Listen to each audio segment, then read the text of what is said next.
Today we will discuss about the Raman effect. This is the fourth unit of BSc fifth semester, paper second, atomic and molecular physics.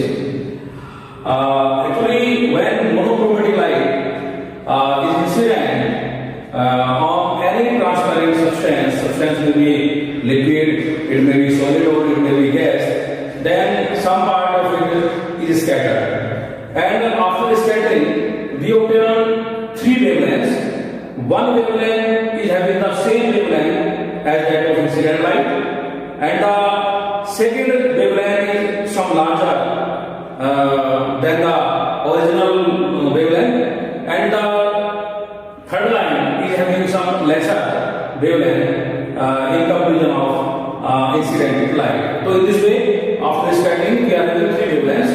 One same wavelength, unmodified wavelength, and we are having two modified wavelengths, some longer, some lesser.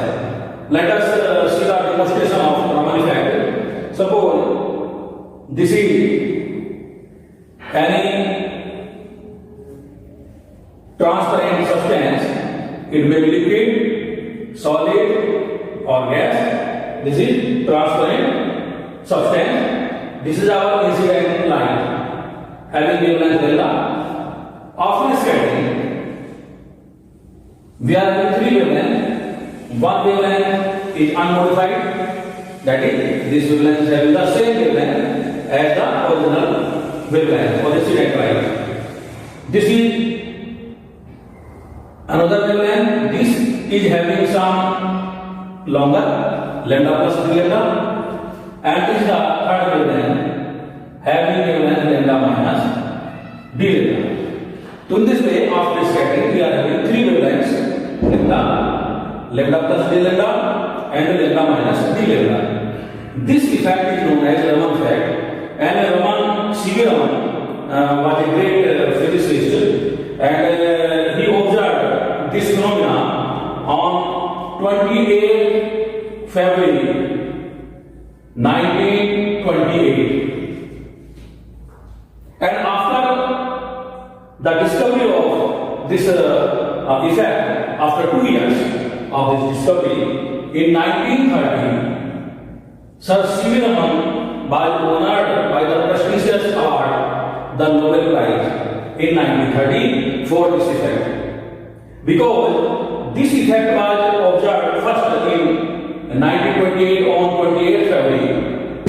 Therefore, we every year celebrate National Science Day on 28 February. And on 28 February, that is our National Science Day. On this day, we celebrate science-based activities all over India. We organize science week, science competition, science-based activities, science-based drama, play, drawing competition, and other activity, science-based activity on 28th February all over the India. And on this day, we do many activities just for the popularization of the science. So this is Raman effect. This is unmodified. This wavelength, lambda plus d lambda, which is having some longer, longer wavelength, is known as Stokes line. This is Stokes line, and this is anti-Stokes line. This is anti-Stokes line. This line is much deeper in comparison of Stokes line, and we discuss on beauty of this line. This is Stokes line, and this shorter wavelength, and you can see the reciprocal to each other. The shorter wavelength means high frequency. This is anti-Stokes line. The anti-Stokes lines are much bigger than the Stokes lines. The intensity of anti-Stokes line increases with increase in the temperature, whereas the intensity of Stokes lines remains unchanged with the temperature.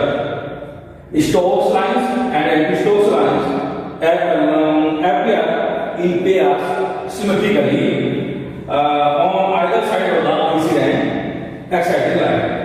Now, in Raman effect, the difference between the frequency of incident line, this is the frequency of incident line, and that of Raman line is characteristic of scattering medium, that is depends only on the substance which scatter the line. Now, Stokes radiation are generally more intense than anti-Stokes line. A sensitive apparatus is needed to study this phenomena, this effect. The Raman shift is represented by delta mu. This is the Raman shift, means change in frequency.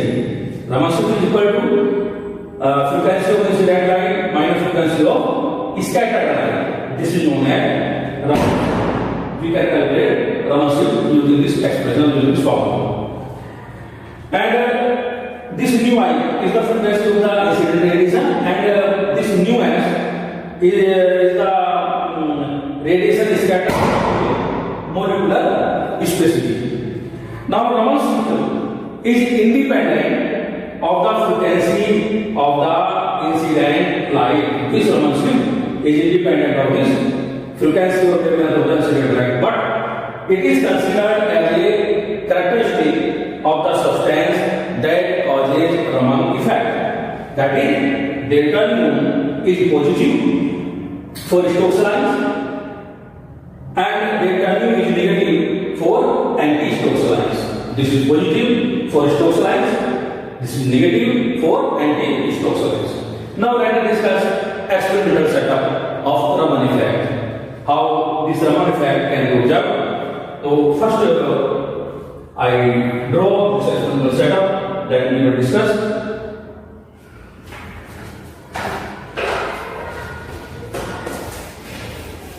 This is the importance or significance of National Science Day.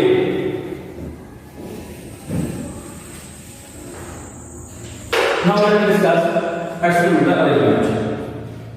So first we draw, let us draw, then we will discuss. This is a tube, Pyrex tube.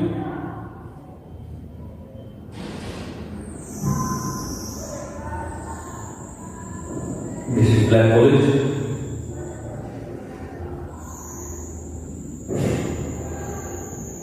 This is the liquid substance T.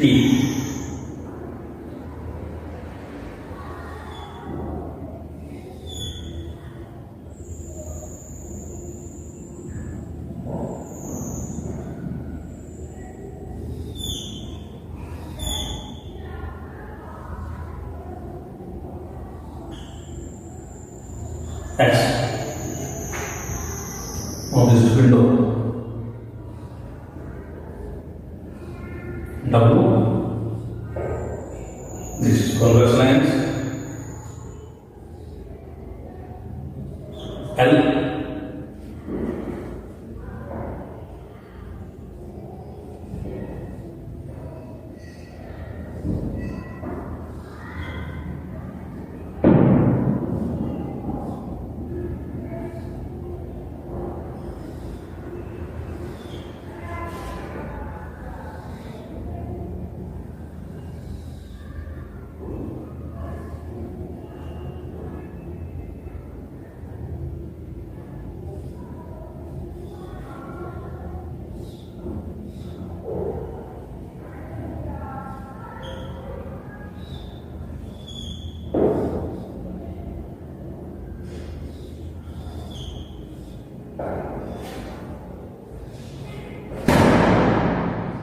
this is spectrograph.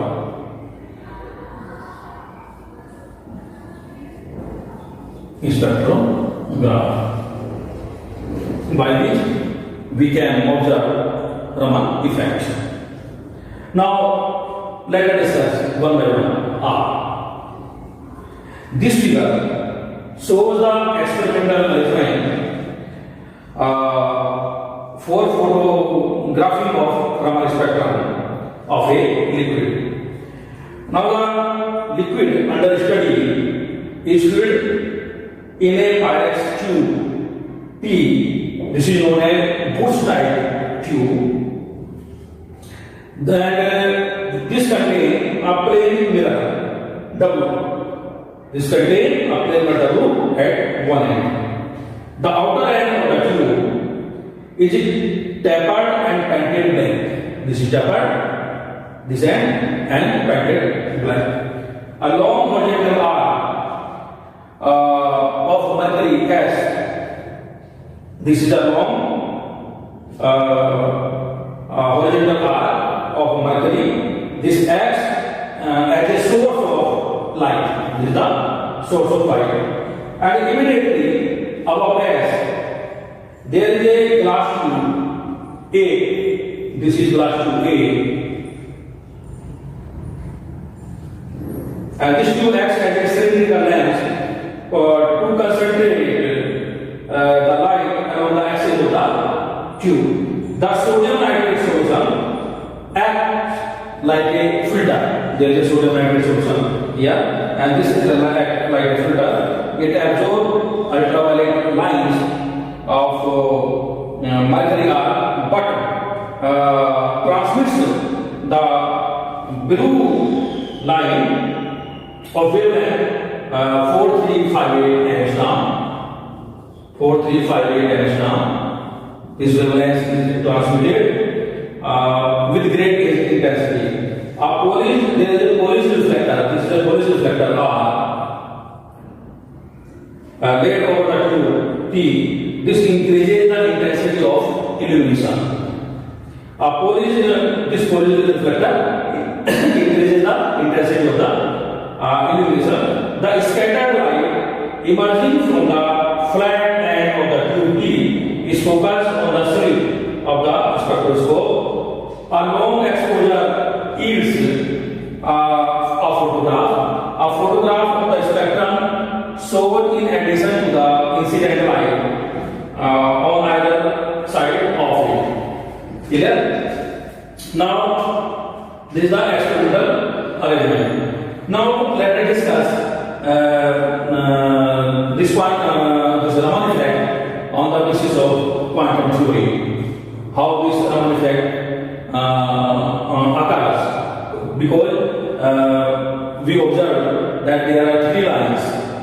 One unmodified line having same wavelength lambda, and there is another line having some longer or larger wavelength lambda plus d lambda, and there is another line having some lesser wavelength lambda minus d lambda. Now, how these three lines are observed? What is the quantum mechanics behind this? So let us discuss this Raman effect on the basis of quantum theory. Now, according to quantum theory,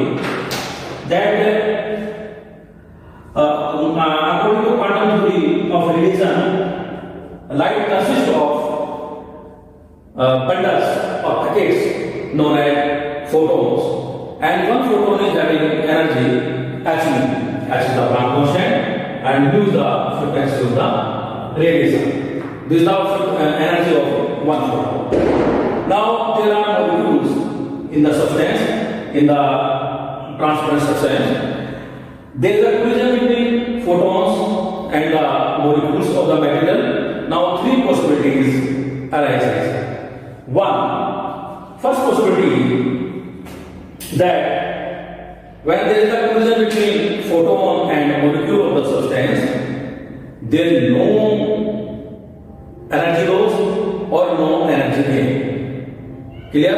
Means scattering, there is scattering without any change. Means there is no modification. Neither energy will rise, no energy, there will be no loss in the energy. Means there will be no change in the energy. It means after scattering, wavelength will have the same energy means same wavelength of same frequency after scattering. Means we are having the unmodified wavelength lambda. Clear? Now, there is second possibility. When there is collision between photon and the molecule of the substance, energy of the photon is transferred to the molecule of the substance to excite that. Means now after scattering, the energy of the photon will decrease. There will be some loss in the energy of the photon after scattering. Now new energy of photon will be suppose E dash. E dash equal to H mu dash.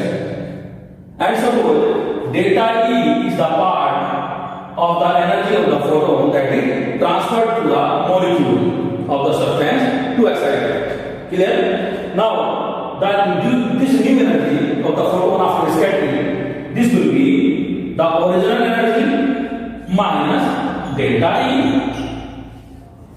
This is the transferred energy. Transfer to the molecule of the substance. Now, obviously, this H nu dash will be less than H nu. Now here H nu dash is less than H nu. Means the energy of the photon after scattering will be less. Clear? Means the energy of the photon is less. Means frequency will be less.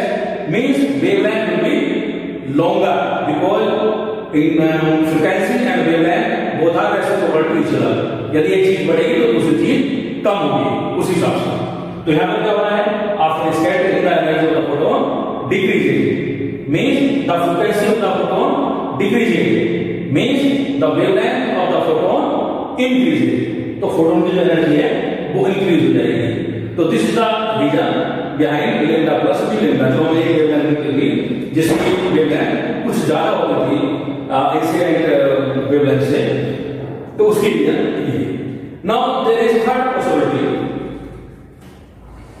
There is third possibility that maybe that molecule of the substance is already in excited state. That is, the molecule of the substance is already excited. Now when there is a collision between photon and the excited molecule of the substance, then some part is absorbed by the photon. जो molecule की उस energy का कुछ part photon ने absorb कर लिया. Clear? Now the energy of the photon after scattering will be large. Means now new energy will be h nu double dash of the photon after scattering. Clear? This will be equal to the original energy plus energy gain. Delta is the energy gained by the photon from the molecule of the substance. क्योंकि यहाँ पर molecule already excited लेकर चले गए. तो now the energy of the photon increases after scattering. Energy increases means frequency increases means wavelength decreases. So this is the reason why we are having the third wavelength of some less wavelength. Clear? जो तीसरी line है उसकी जो wavelength है वो कुछ कम है. This is the reason. तो this is the quantum mechanical analysis. Quantum mechanical explanation of the Raman effect. तो इस तरह से Raman effect को quantum mechanically explain कर सकते हैं. Now इसमें एक चीज और देखिए हैं. There are so many applications of Raman effect. So let us discuss the applications, important applications of Raman effect. The Raman effect is a powerful tool, and powerful tool to study the molecular structure of the compounds and crystals. We can study the molecular structure of crystals and compounds using this tool. Now, Raman effect gives valuable information about the arrangement of atoms in the molecules. How atoms are arranged in a particular molecule, that can be studied using this effect. Raman effect supplies important information such as speed and statistics of the nucleus. This effect is widely used in industries, factories for studying the composition of plastics, mixtures, and so on. Advent of laser has received the field of research of Raman spectroscopy as a laser Raman spectroscopy. So these are some important applications of Raman effect. So today we have discussed about Raman effect. What is Raman effect? What is the significance of this date, 28th February, in our country, and how we can explain the Raman effect using quantum mechanics. आज इतना ही है, next हम और अगले lecture में देखेंगे। चलिए।